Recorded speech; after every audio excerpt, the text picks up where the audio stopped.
I mean, I definitely recommend viewers to go and check out this game in more detail because right from the opening, it was crazy. In an earlier game, we saw Magnus Carlsen opening with the orangutan.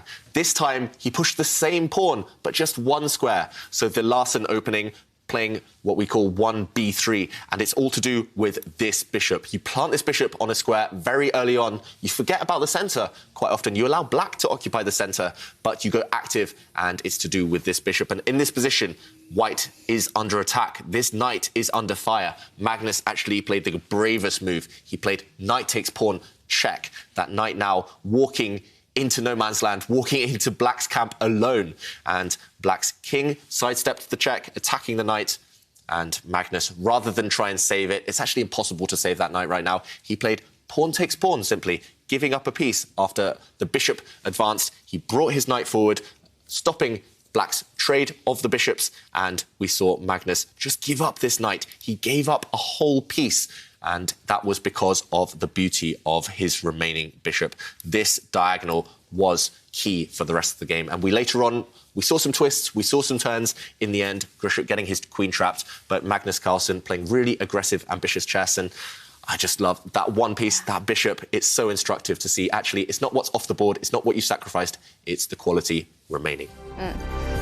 Actually, Magnus Carlsen, after that weird, wonderful opening, he did get the advantage. He won a pawn very early in the game, and after some trades, he ended up in this position. And this, I think, is where it went wrong for the world champion. He hastily pushed his pawn in the centre, but suddenly, after a check, black's rook got very active, and white was never able to save this weakness, this pawn later dropping off, and the rooks getting traded. We saw the endgame eventually was a draw. If, instead, Magnus had been slower, calmer, if he had maybe just advanced his king, maybe started pushing different pawns, pushing this pawn instead, I think Magnus would have won the game. There's a simple plan. You push all of these pawns forward, you start bringing your king into the game, and black is completely paralyzed. By opening up this diagonal,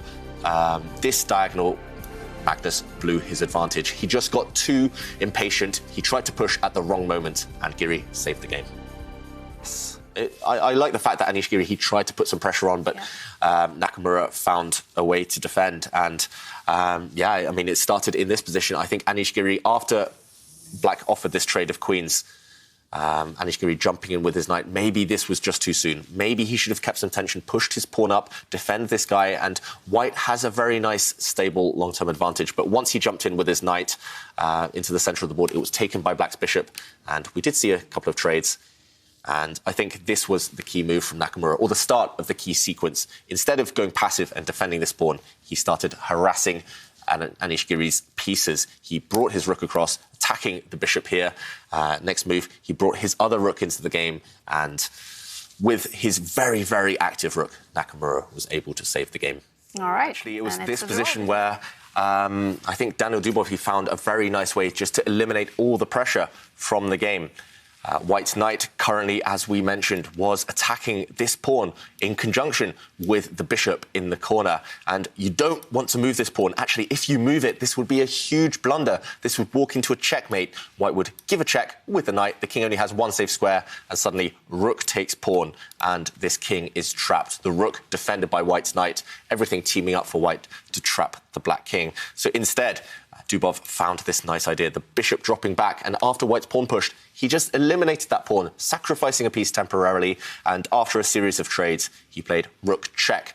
This is an important sting in the tail, a detail at the end of the variation. This is check, and next move, the bishop dropped off. This is why we saw the double rook endgame, which was very balanced in the end. A nice resource from Dubov to hold the balance in that one. In this game. Yeah, so actually, I think the key moment was a bit earlier on, before we even arrived into this game. And I just want to praise Anish Giri for finding a really aggressive idea, a really ambitious idea, and it did turn out well in the end.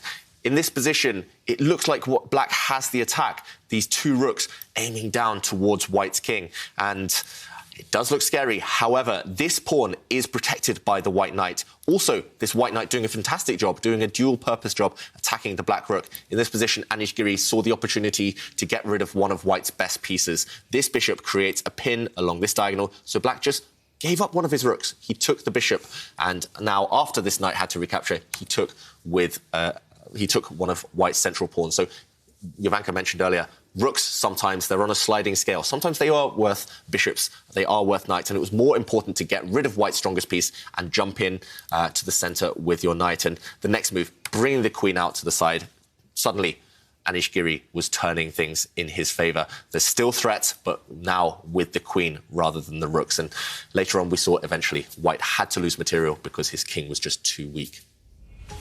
And this game between Dubov and Carlsen was decided in the end by a series of exchanges initiated by world champion Magnus Carlsen. He spotted this whole sequence in advance.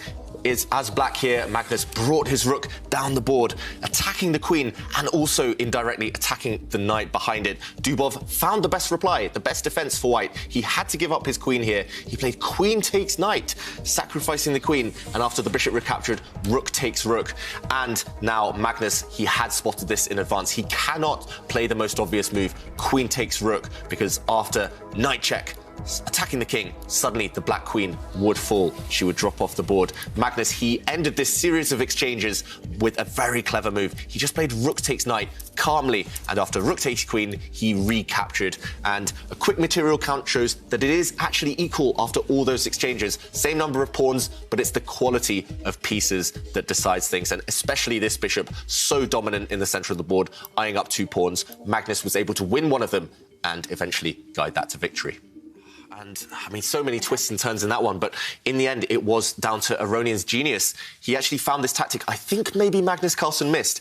In this position, white played knight takes pawn, giving up his knight, with the whole idea that if the knight is captured, we would see a trade of rooks, and at the very end, black's knight would be loose in the middle of the board, and white would have won a pawn.